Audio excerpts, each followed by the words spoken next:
Senhor Jesus, graça e paz do Senhor Jesus. Bom dia a todos. 7 de setembro de 2021. Meu nome é Juliana Veloso.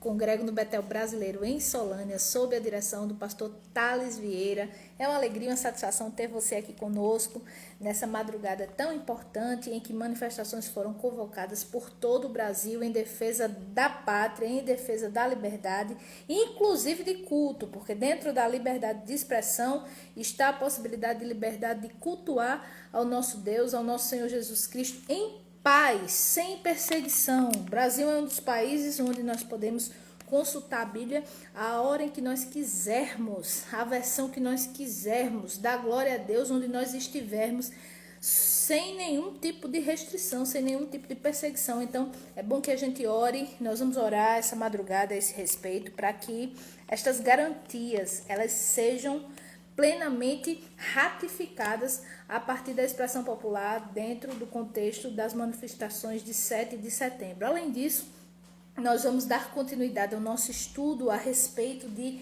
direção, vocação e a vontade de Deus para mim e para a sua vida. É bem verdade que seja em qualquer segmento da nossa vida, a gente sempre está buscando a vontade de Deus e a gente sempre se depara com o enigma, né? De onde vem a vontade de Deus? Como é que eu posso descobrir a vontade de Deus? Será que eu estou no centro da vontade de Deus? Isso é uma expressão muito cotidiana, né? Nos círculos evangélicos. Estamos no centro da vontade de Deus. Existe essa história de centro, de periferia da vontade. Enfim, a gente vai refletir um pouquinho a esse respeito hoje. Então eu convido você a ficar aqui até o final dessa live. É uma live que vai ter um caráter diferente, intercessório pela nossa nação, mas que também vai trazer essas reflexões a respeito dessas temáticas que eu antecipei para vocês hoje.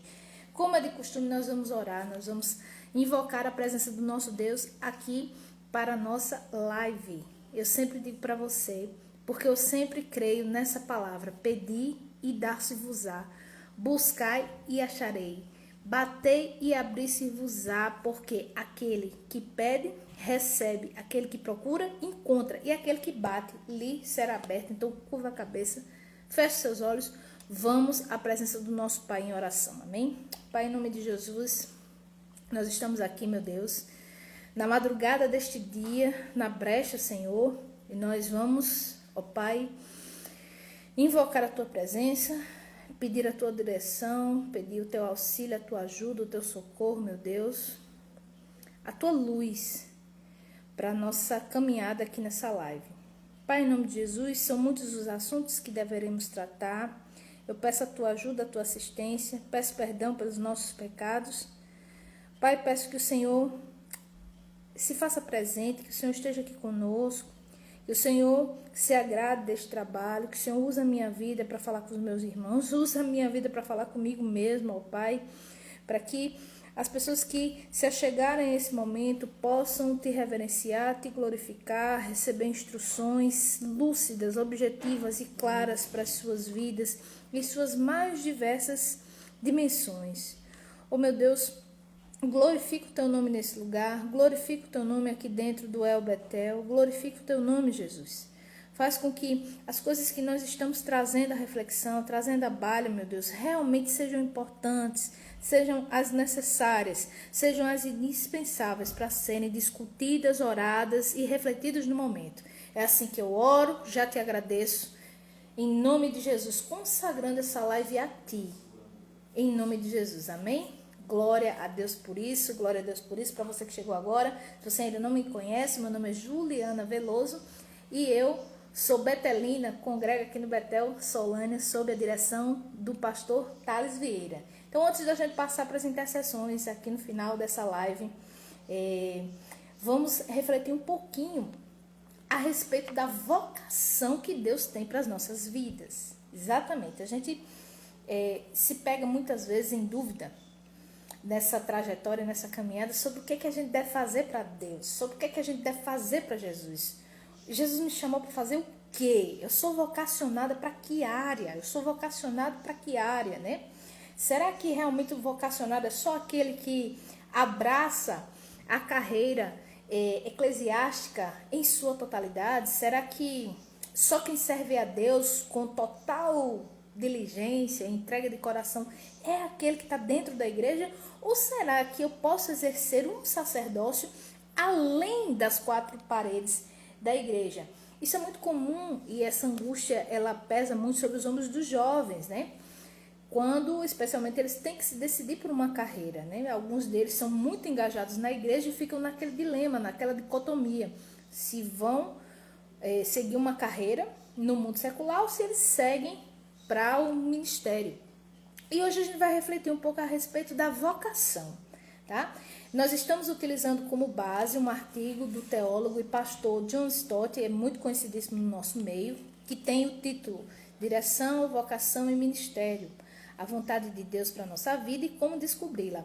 A reflexão de ontem já está postada aqui dentro do Instagram do Centro de Oração do Betel Brasileiro. Também foi repostada no meu canal, tá certo?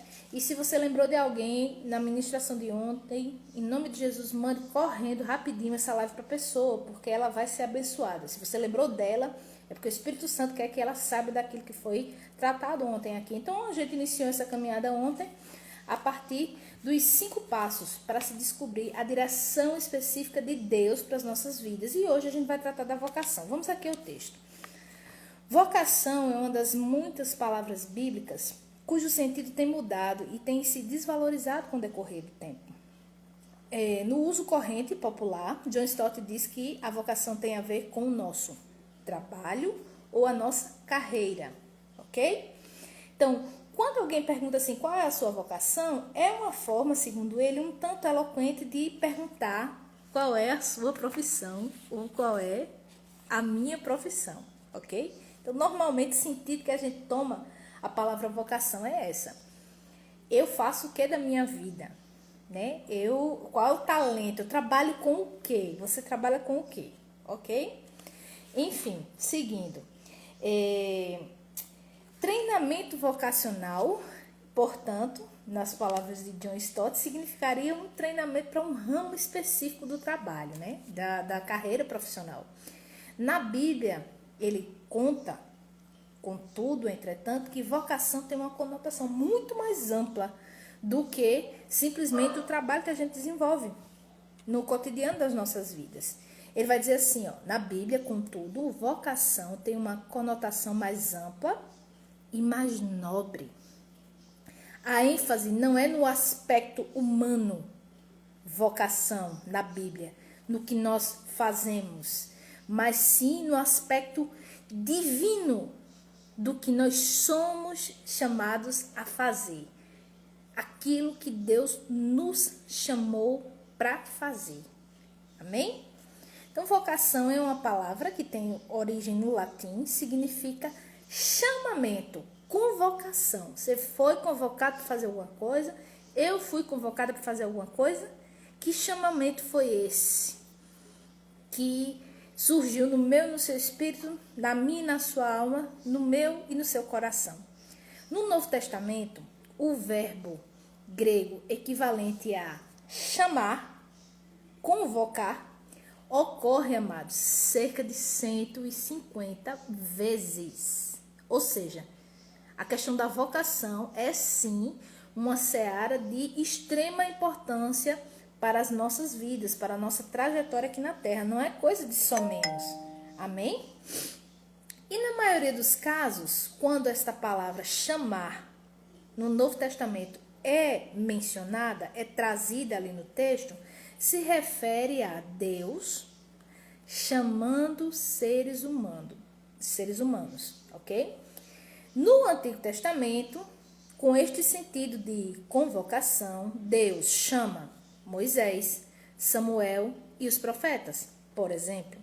No Novo Testamento, Jesus chamou os discípulos. Enquanto eu vou falando aí, vá pedindo a Deus em oração, amados, para te lembrar aquilo que Deus deseja que você faça. Eu estou falando em termos de conduta, de comportamento, eu estou falando em termos de execução, de trabalho, de obra. O que vem na sua mente enquanto eu estou falando estas coisas? Tá certo? Amém das graças. Das graças está dizendo assim, interessante, eu estou redigindo meu TCC sobre vocacional ministerial, conforme Paulo instruiu a Timóteo e Tito. Paulo disse para Timóteo que ele tem que avivar o dom que uma vez foi concedido a ele pela imposição das mãos, né? Acho que isso é um indício das graças, de que a gente pode, em algum momento da nossa carreira, né? Quando eu digo carreira da nossa vida, esquecer para aquilo para o qual a gente foi chamado. Eu recomendo que você dê uma lida aqui nesse artigo, está presente nesse livro, editado pela Betel Publicações, pela editora do Betel, Chamados por Deus, viu, das graças? É o título. E tem a organização da Durvalina, missionária Durvalina Bezerra, que é a nossa diretora-geral para a educação teológica do Betel, a Joyce Every Clayton e o professor Jorge Noda, são os organizadores desse material. Voltando aqui. Então, no Novo Testamento, Jesus chamou os 12 apóstolos, depois chamou Saulo de Tarso. Quando ele chamou pessoalmente, né? Convocou pessoalmente, porque nós temos indicações da vontade do Espírito Santo de Deus relacionadas a atividades específicas para muitas outras pessoas no Novo Testamento. Eu cito como exemplo a escolha de Matias para substituir Judas Iscariotes, né? Os autores bíblicos mencionam que essa foi a última vez que sortes foram lançadas para poder determinar a vontade de Deus para algum desígnio específico. O Urim e Tumim, no Antigo Testamento, eles eram utilizados, eram guardados no peitoral do sacerdote para simbolizar a escolha de Deus frente a demandas específicas, aquilo que não era claramente colocado na lei, o pessoal precisava de direção do Senhor, então consultava o Urim e Tumim. Hoje a gente não consulta mais esse tipo de coisa, a gente ora e pede ao Senhor direção do seu Espírito Santo para que a gente vá ao encontro desta vontade dele para as nossas vidas, tá certo? Então, voltando aqui, hoje, embora nós não sejamos como os profetas do Antigo Testamento ou como os apóstolos do Novo Testamento, em termos de convocação assim tão contundente, né, talvez tão clara, a gente sabe que Deus ainda nos chama para o serviço. Quem aqui nunca escutou um testemunho do irmão dizendo que Deus ordenou que ele fosse fazer tal coisa, que ele fosse servir de tal maneira, que era assim que eu quero, assim que eu quero que você faça? Tem gente que inclusive tem isso tão claro que corre do chamado. Então, nós não podemos considerar que Deus não seja tão claro na atualidade quanto ele foi uma vez no passado. Ora, Deus é o mesmo ontem, hoje, será eternamente. Então, se ele quiser revelar a sua vontade de maneira contundente, incisiva, poderosa e irrevogável a alguém, ele o fará. Amém? Então, voltando aqui. É maravilhoso o fato de que Deus se importa tanto com a gente que nos chama, presta atenção, de uma forma pessoal e individual. Deus chama a mim, chama a você, de forma íntima, particular, de um jeito que eu vou atender. Eu tenho um conjunto de valores, eu tenho um conjunto de experiências, de vivências, de apreciações, e você também. A maneira como Deus me chama não é a maneira como Deus te chama. Amém? Porque nós somos diferentes. Se nós somos diferentes, se o Senhor teceu o nosso interior, é evidente que Ele tem um modo de chamar a mim e um modo diferente de chamar você. Ok? Então, Deus é aquele que vos chama. Está lá referências em Gálatas 5:8 e 1 Pedro 1:15. E John Stott acrescenta o seguinte: nós somos, abre aspas, aqueles que são chamados segundo o seu propósito. É por isso que a gente pergunta qual é a vontade dele para a nossa vida. Porque o objetivo da convocação, do chamamento divino na nossa vida é um propósito dele e não nosso. Glória a Deus quando coincide. Mas às vezes não coincide. E aí a gente entra num conflito. Porque a gente tem vontade. Deus não criou robôs. Deus criou seres humanos livres. Seres humanos que têm a faculdade de escolher. Evidente que o Senhor coloca bênção e maldição e ainda dá dica, né? Olha, escolha a vida. Mas Deus de maneira alguma vai te obrigar ou me obrigar. Ainda que os seus planos não possam ser frustrados. Mas a gente sempre vai ter a possibilidade de dizer não. Agora, eu vou ser sincera, é preciso você ter muito peito para dizer não para o Todo-Poderoso, viu? Eu não tenho coragem dessa coragem, não. Amém? Se você tem, eu vou dizer o final da história. Depois, naquele dia, você vai ter que se justificar. Eu não escolhi esse propósito porque eu não quis. Então, vai em frente. Você é arrochada assim, vai em frente. Eu acho que é melhor a gente se submeter à vontade de Deus, que cumpre o propósito dele e não o nosso. Amém? O Senhor está me lembrando aqui agora da convocação de Hernandes Dias Lopes. Acho que você já deve ter ouvido reverendo Hernandes Dias Lopes várias vezes ministrar, dizendo que o sonho da vida dele era ser político. Amada, eu vou lhe dizer, eu trabalhei com assessoria política. E a pessoa que sonha em ser política ou atuar na área política, de fato, tem um pendor para aquela área, tem uma convocação para aquela área, tem uma inclinação, tem um talento, certo? E Hernandes Dias Lopes amava a área política. Ele dizia assim, que ele ficava impressionado, encantado ao ouvir os políticos discursarem. Ele amava ouvir a oratória dos homens públicos. E ele disse que, entretanto, o plano de Deus para a vida dele não era que ele atuasse na área política, mas sim que ele fosse um ministro, que ele fosse um pastor, que ele dedicasse a sua vida a Deus no ministério. Porque, amado, eu posso dedicar a minha vida a Deus dentro da área de comunicação. Você pode dedicar a sua vida a Deus dentro da área da medicina, dentro da área do comércio, empresarial, enfim, policial, militar. Deus precisa dos seus em todas as searas. E também pode ser que precise de mim e de você de uma maneira integral no ministério. É só ele quem sabe. Amém? Então, Hernandes Dias Lopes descobriu que Deus o queria integralmente no ministério, através de uma oração que a sua mãe tinha feito, quando ele estava à beira da morte, quando era criança, bebê ainda, se eu não me engano, e o Senhor poupou a vida dele, e a mãe o consagrou como ministro, assim como Ana fez com Samuel. E assim, ele negou a sua própria vontade para fazer a vontade de Deus. E glória a Jesus por isso, o Brasil ganhou um dos maiores pregadores do evangelho que nós temos, que é o reverendo Hernandes Dias Lopes. Ou seja, Deus sempre sabe o que faz. Amém? Não que ele fosse ser um político incompetente ou talvez corrupto, mas foi no vento, né, das graças. Amém? Mas Deus usaria de maneira poderosa no ministério. Deixa eu ler aqui as mensagens que a Maria das Graças está mandando. Ela está dizendo aqui: eita, missionário, eu estou resistindo. Sério, das graças, não faça isso não. Isso, eu salvava a vida da mãe ou do bebê. E o Senhor foi gracioso e poupou a vida dos dois. Porque ela estava tendo uma gravidez de risco, né? E ela poderia morrer.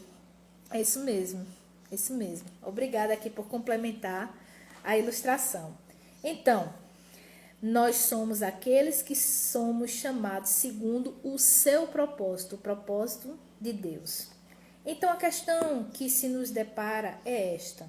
John Stott coloca nesses termos: de acordo com as Escrituras, para o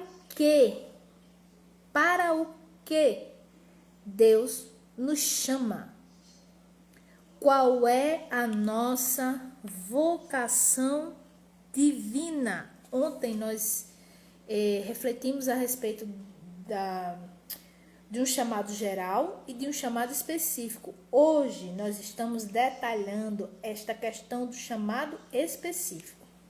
Voltando. Para responder esta questão a respeito de vocação, John Stott diz que nós precisamos fazer uma diferença parecida àquela que nós fizemos relacionada à direção, ou seja, entre o nosso chamado global ou universal e os chamados específicos.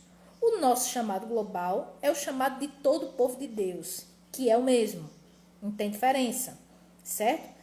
Todos nós compartilhamos do mesmo chamado universal. Cada um de nós recebeu de Deus, entretanto, além do chamado universal, um chamado específico. O chamado universal de Deus, diz John Stott, para nós não é tanto para fazer alguma coisa, mas para ser alguma coisa. O chamado universal se dá em termos de ser, de nos tornar alguém à imagem e semelhança de Cristo, ok? E aí ele vai dizer assim, embora ele nos chame para diferentes tarefas, como a gente já vai ver, primeiro o Senhor nos chama para algo ainda mais significativo, isso é, para sermos discípulos do nosso Senhor e Salvador Jesus Cristo. Então, a primeira ordem é geral. A gente tem que se submeter ao senhorio do nosso Senhor, a sua palavra e cooperar com o seu Espírito Santo para que essa obra de restauração ela seja plenamente executada na minha e na sua vida. Amém? Bom, para vivermos uma vida nova em uma nova sociedade e no mundo. Então, se alguém nos perguntar, primeiramente, qual é a sua vocação, a nossa primeira resposta, e aliás, a resposta certa deveria ser: eu sou chamado para pertencer a Jesus, a segui-lo, a ser conforme a sua imagem e semelhança. Como referência, a gente tem Romanos 1,16, certo? Perdão, 1,6. De fato, nós somos chamados a abraçar e desfrutar todas as bênçãos que Deus nos reservou em Jesus Cristo. E aí tem uma referência no texto de 1 Pedro 3,9, que diz assim: para isso mesmo fostes chamados, a fim de receberdes bênção por herança. É bênção por herança, não é maldição por herança. Maldição é a quebra da lei. Nós fomos libertos do poder da lei. Hoje, pelo sacrifício de Cristo, pelo arrependimento que Ele produziu em nós, nos conduzindo ao arrependimento, trazendo-nos aos pés da cruz de Cristo, hoje nós obedecemos a lei em amor, não atemorizados, é isso que Romano vai dizer, mas porque o Senhor nos remiu da maldição da lei. Amém? E que herança é essa? Que herança de bênção é essa? Bom, John Stott vai dizer que ela tem muitas facetas. Primeiro, a gente é chamado para ter uma comunhão pessoal com Cristo. Amado, antigamente, o sumo sacerdote só entrava no Santo dos Santos uma vez por ano. Tremendo de medo. Tem que ter executado um ritual minucioso, detalhado, né? Primeiro por ele, depois pelo povo, e adentrar no Santo dos Santos na expectativa de que Deus tivesse aceitado aquele sacrifício. Do contrário, ele podia cair duro, fulminado ali naquele lugar. Mas hoje, na nova aliança, nós temos um novo e vivo caminho. Eu posso curvar a minha cabeça, você pode curvar a sua cabeça, como nós faremos daqui a pouco, e orar ao Senhor, Ele vai nos ouvir. Nós temos comunhão com o Rei dos Reis e o Senhor dos Senhores. Não pense você que nas outras religiões, aquelas que ainda praticam sacrifícios de animais, para poder ter comunhão com aquelas, né, aqueles seres que eles consideram, né, suas autarquias espirituais, que eles podem entrar em comunhão com essa galera assim. Eles têm que seguir um cronograma, eles têm que seguir um ritual. Nós não. Amém? Então, isso é o mais essencial de tudo. Nós somos chamados para ter comunhão com Jesus. Isso é básico, diz John Stott. O convite ainda é: vinde a mim e segue-me. Afinal, Deus nos chama à comunhão de seu Filho Jesus, nosso Senhor.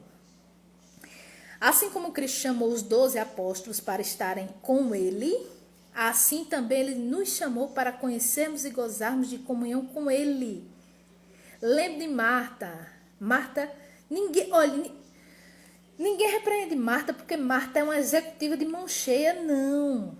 Toda vez que se toca no nome de Marta e no erro de Marta, é porque Marta estava perdendo a oportunidade de ter comunhão com Cristo. Marta estava só no reclamando. E não importa que ninguém vai me ajudar, não, é Jesus. E Maria estava lá, ouvindo o que Cristo estava falando. E Jesus pacientemente responde para Marta, né? Marta, você está muito fatigada com muitas coisas. Sei que sua irmã escolheu a melhor parte. Essa parte ninguém vai tirar.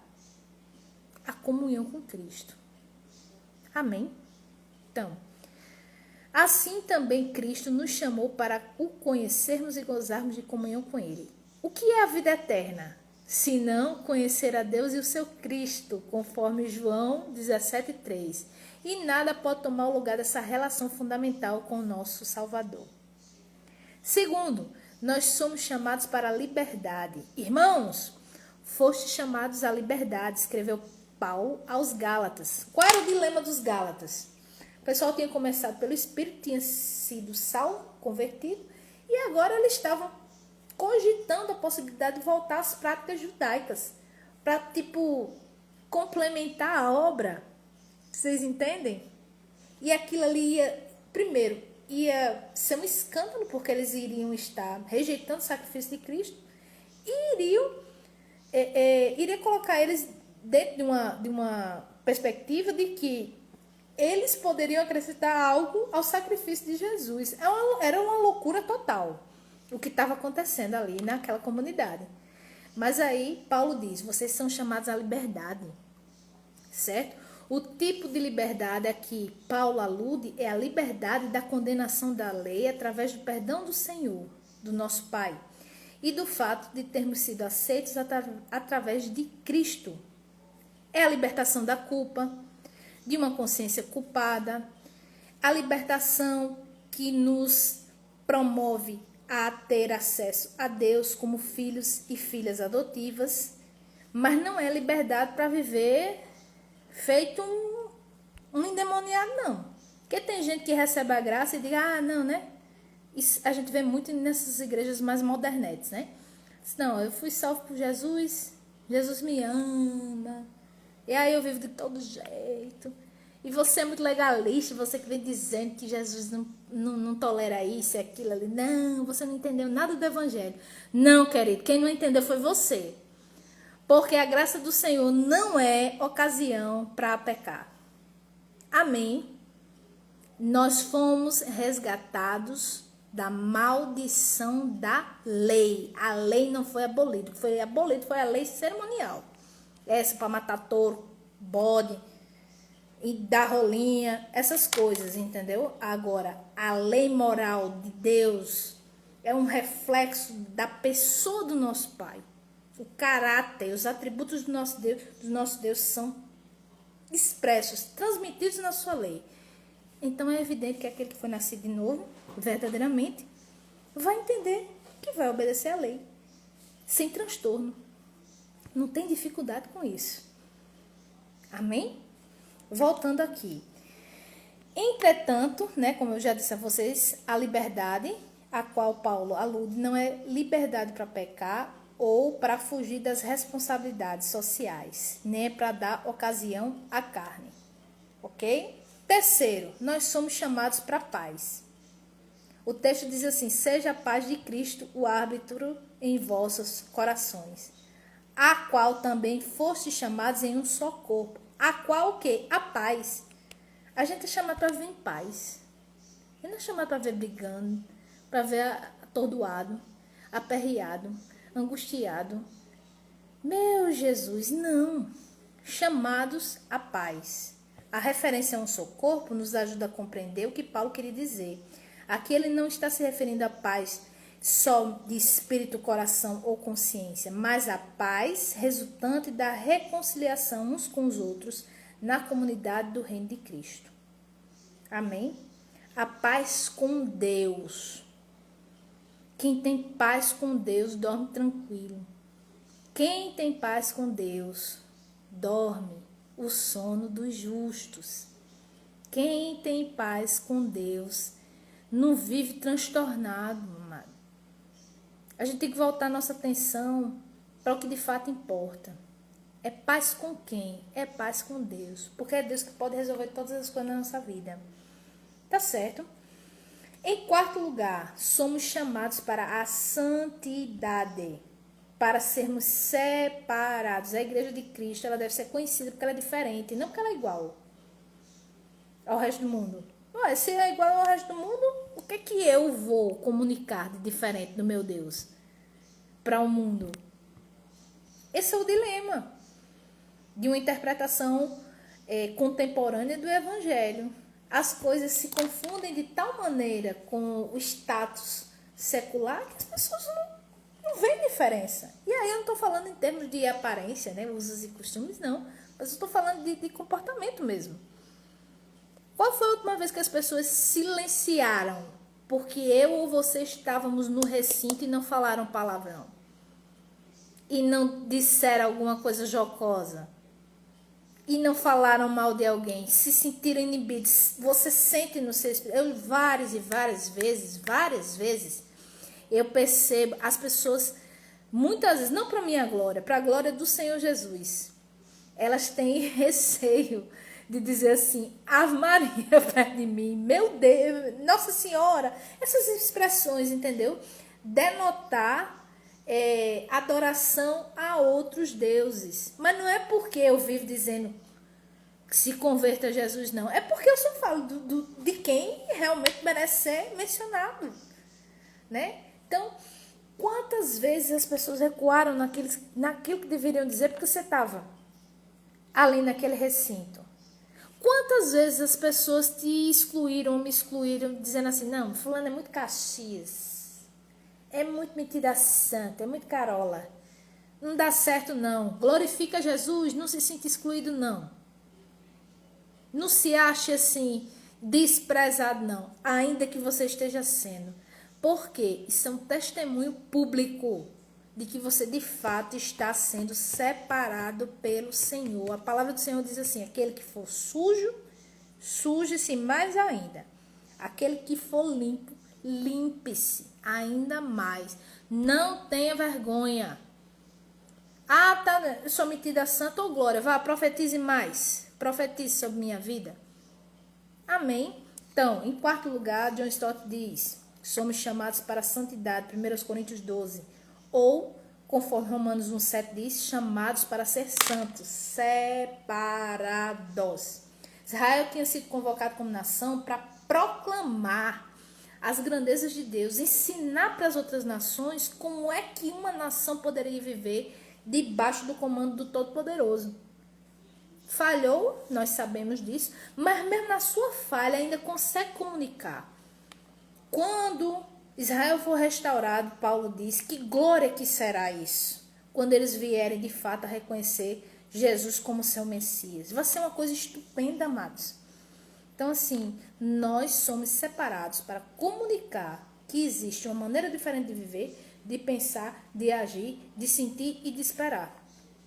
Por quê? Porque fomos separados por um Deus santo e todo-poderoso, certo? Para muita gente, voltando aqui ao texto, infelizmente, santidade dá uma ideia de gente assim, insossa, né? Aquela pessoa apática, uma pessoa assim, que não tem sal. Sabe aquela pessoa que não tem sal? Não tem assim, né?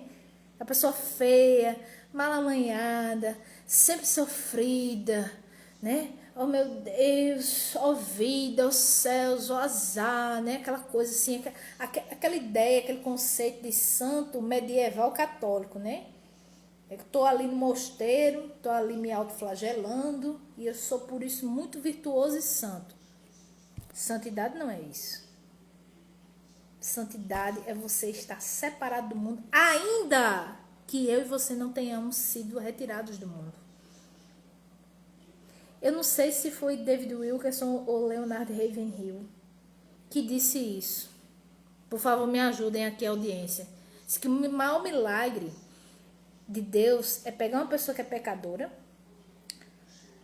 redimi-la, justificá-la, torná-la santa, separada e mantê-la santa num mundo totalmente caído. Isso é um milagre. Amém? Então, John Stott diz assim: para muita gente, santidade dá a falsa ideia de gente piedosa com uma aparência anêmica, um olhar vago, um olhar distante, que parece ter se desligado da vida. Mas a verdadeira santidade é uma semelhança com Cristo no mundo real.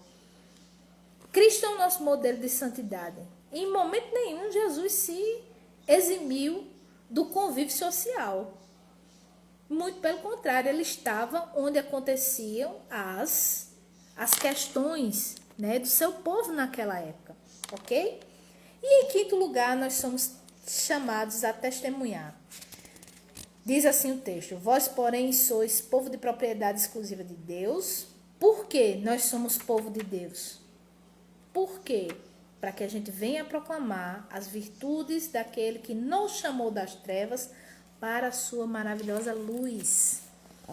Está escrito na primeira epístola de Pedro, no capítulo 2, verso 9. E ali o apóstolo contrasta aquilo que a gente era antes. Pense, quem era você antes de Cristo? Eu lembro quem eu era antes.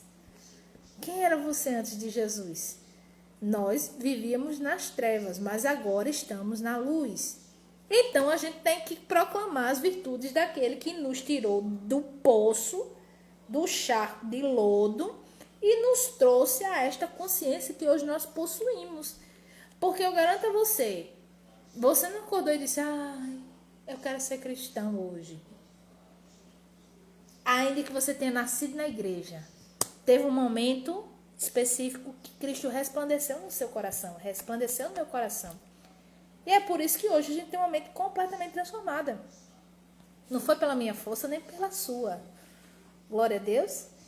E em sexto lugar, nós somos chamados para o sofrimento. O sofrimento concernente à proclamação do Evangelho. Amém? Olha o que é que John Stott vai dizer. Se, entretanto, quanto praticais o bem, sois igualmente afligidos e o suportais com paciência, isso é grato a Deus, porquanto para isso mesmo fostes chamados. Eita, é duro, né, de ouvir? Que a gente vai pagar um preço porque é crente? É, porque tá proclamando o evangelho. Vai, tem sofrimento, tem angústia, tem espinho.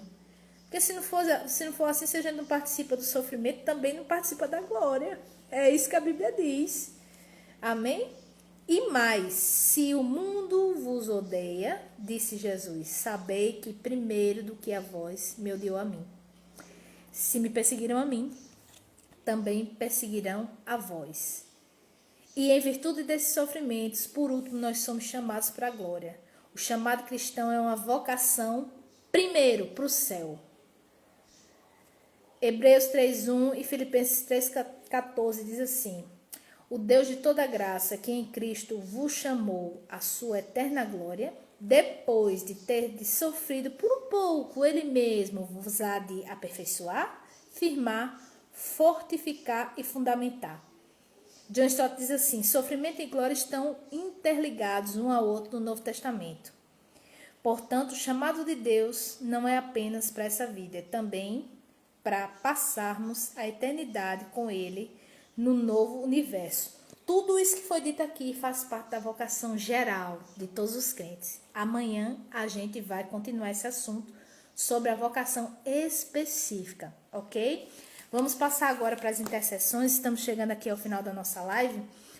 Eu agradeço a sua presença aqui, espero que esse conteúdo esteja edificando sua vida, assim como edificou a minha, por isso que eu estou compartilhando ele com você, porque tesouro a gente não guarda só pra gente não, né? A gente compartilha, tá certo?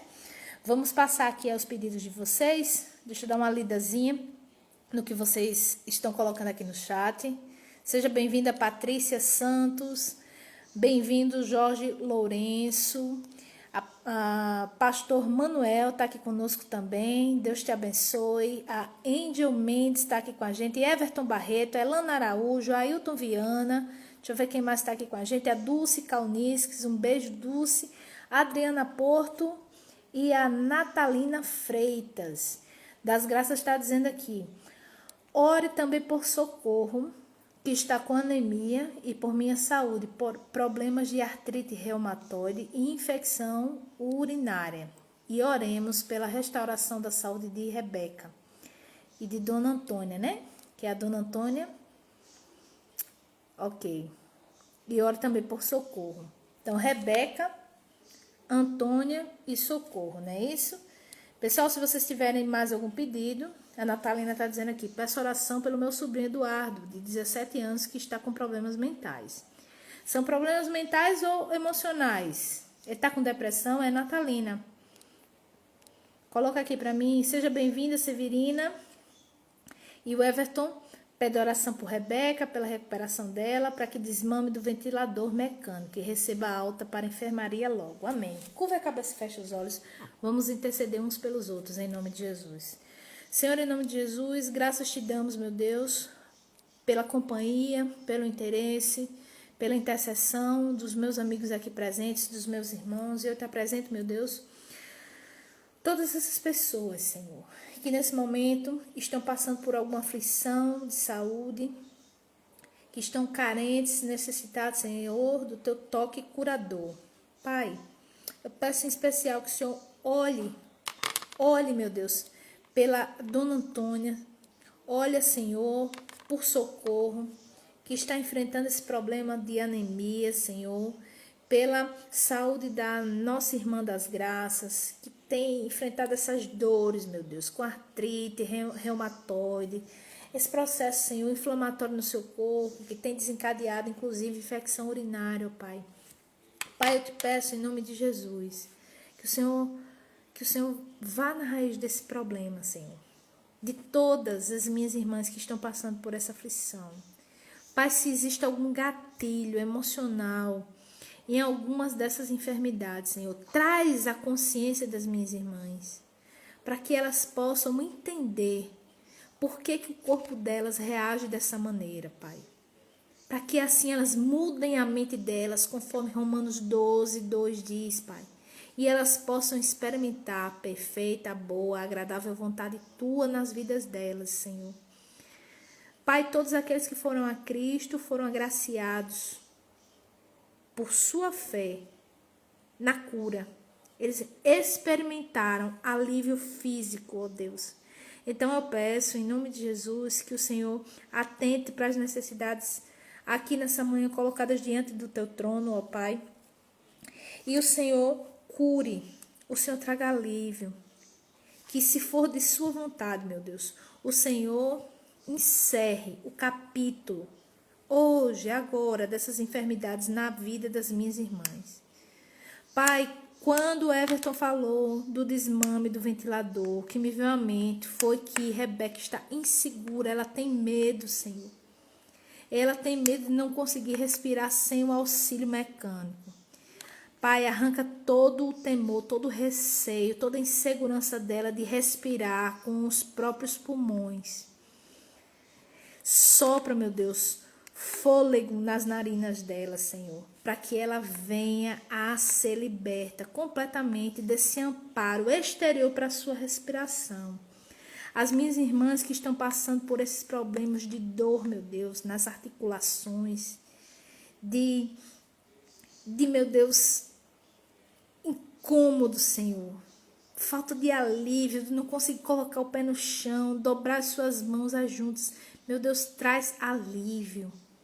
Restaura, meu Deus, as juntas, as articulações, os tendões, os ossos, as medulas. Concede, meu Deus, um sistema esquelético, músculo esquelético novo, meu Deus. Restaura, Pai. Para ti nada é impossível, Pai. Eu peço estas bênçãos no nome de Jesus. Cura a anemia, dá um sangue vigoroso, novo, Pai. Aqueles que estão precisando desse renovo, em nome de Jesus. Eu te apresento, Senhor, esse adolescente, o Eduardo, de 17 anos, meu Deus, tão jovem, sendo afligido, meu Deus, por estas questões de saúde mental. Oh, meu Deus, em nome de Jesus, se há algum problema, meu Deus, associado a drogas, a vícios em jogos eletrônicos, meu Deus, se existe algum desequilíbrio, alguma desestrutura, meu Deus, na sua personalidade, nas suas emoções, meu Deus, tranquiliza esse jovem, Senhor. Normaliza esse caráter, essa personalidade. Traz esse menino, meu Deus, ao perfeito juízo. A convivência cordata, amorosa, amistosa com os seus, Senhor. Se ele estiver sendo perturbado, Senhor, se for alguma espécie de opressão espiritual, repreende em nome de Jesus. Nós repreendemos no nome de Jesus. Pai, revela a situação desse jovem, meu Deus, a sua família. Revela, Senhor. Que o Senhor vá tirando, meu Deus, do oculto e do escondido tudo aquilo que está promovendo esse comportamento agressivo nesse menino, em nome de Jesus. Dá à mãe dele sabedoria, estratégia, entendimento, meu Deus, para se colocar na brecha por esse menino. Em nome de Jesus, normaliza as suas emoções, meu Deus. É assim que eu oro e já te agradeço.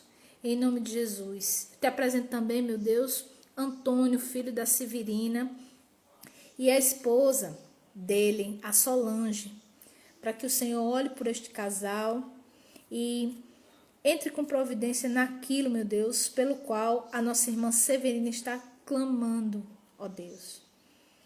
Que a família vive em paz, em harmonia, em segurança, Senhor. É assim que nós oramos, em nome de Jesus. Em nome de Jesus. Amém. Amém. Ainda, Senhor, nesse espírito de oração, meu Deus, nós clamamos e intercedemos pelo Brasil. Jesus, o Senhor sabe o que os adversários estão planejando. Todos os atentados, e eu serei clara, meu Deus, objetiva, eu não tenho, Senhor, pudor de dizer isso. Pai, o Senhor sabe que eles estão tramando contra as pessoas que estão indo às ruas para provocar uma situação e responsabilizar o governo federal pelo caos que eles mesmos estão querendo promover. Pai, nós sabemos que há 3 anos atrás o presidente sofreu um atentado, uma facada, Senhor, que quase lhe tirou a vida, e ele só não morreu porque o Senhor não quis. Da mesma maneira eu peço, Pai, que o Senhor dê livramento a todos os nossos irmãos, a todas as nossas irmãs brasileiras, meu Deus, que estão saindo das ruas, para clamar, para expressar, para se posicionar abertamente contra a tirania que quer se instalar no nosso país, que quer tirar a voz dos brasileiros, que almeja e intenta silenciar as igrejas. Pai, o Senhor sabe disso. E o Senhor tem falado reiteradas vezes aqui nessa live que o motivo disso é a nossa conduta como igreja, pecaminosa, impenitente. Então eu peço em nome de Jesus perdão pelos nossos pecados, perdão pelas nossas omissões, pelas nossas falhas. Pai, capacitação do céu para mudar a nossa trajetória, mudar o nosso caráter, transformar o nosso comportamento e ter, meu Deus, poder do alto para viver em acordo com a tua palavra. E peço-te também, meu Deus, livra o Brasil de uma guerra, livra o Brasil de um confronto, faz justiça, meu Deus, faz justiça sobre todas as instituições que estão abertamente desrespeitando a lei e a ordem da nossa nação. Pai, vai passando em revista, Senhor. Olha, para todos os desmandos, para todas as blasfêmias, para todos os assintos, meu Deus, que têm sido cometidos pelas instâncias do poder no Brasil, sejam em nível municipal, estadual ou federal, começando da presidência da República e terminando no vereador, Senhor. Que seja um dia, meu Deus, em que os teus anjos lutem a favor da justiça, protegendo aqueles que saíram, meu Deus, para clamar por liberdade. Proteja as crianças, proteja os velhos, proteja as mulheres, proteja os homens. Senhor, proteja as forças de segurança, dê a eles equilíbrio, sabedoria, tato, clareza de ação. Pai, evita um banho de sangue na nossa nação. Desbarata toda a gangue, Jesus. Toda a célula terrorista de esquerda, Senhor. Amotinada nessa madrugada, Senhor. Para trazer o caos na nossa nação. Pai, em nome de Jesus, eu te peço, anula todos os trabalhos. Cubra a minha vida com o sangue de Jesus, da minha família. Fecha as brechas, Senhor. Pai, eu peço, em nome de Jesus, que o Senhor envie anjos para anular todos os trabalhos de feitiçaria, de magia que foram feitos, empenhados, desde sexta-feira para cá, com o único intuito de promover a queda da nação. Pai, frustra o intento do inimigo, a fúria do inimigo sobre o Brasil. Senhor, todos aqueles que estão nas trevas, tramando, ocultando, Senhor, me traz à mente a imagem deles. Eu não vou dizer aqui para não trazer implicações para o Betel brasileiro, ó Deus. Mas o Senhor sabe quem são. E nesses, Senhor, meu Deus, eu te peço, descarrega a tua ira e a tua justiça sobre a cabeça de cada um. É assim que eu oro e já te agradeço, te pedindo livramento, proteção, meu Deus, e justiça. Preserva o teu povo, Jesus, nessa nação. Chama a atenção das igrejas que ainda não despertaram para o delicado momento que nós estamos vivendo. Que amanhã, meu Deus, todos os pastores no Betel brasileiro respondam à convocação que foi feita pela Convenção das Igrejas, Senhor. Coloquem as suas comunidades para orar.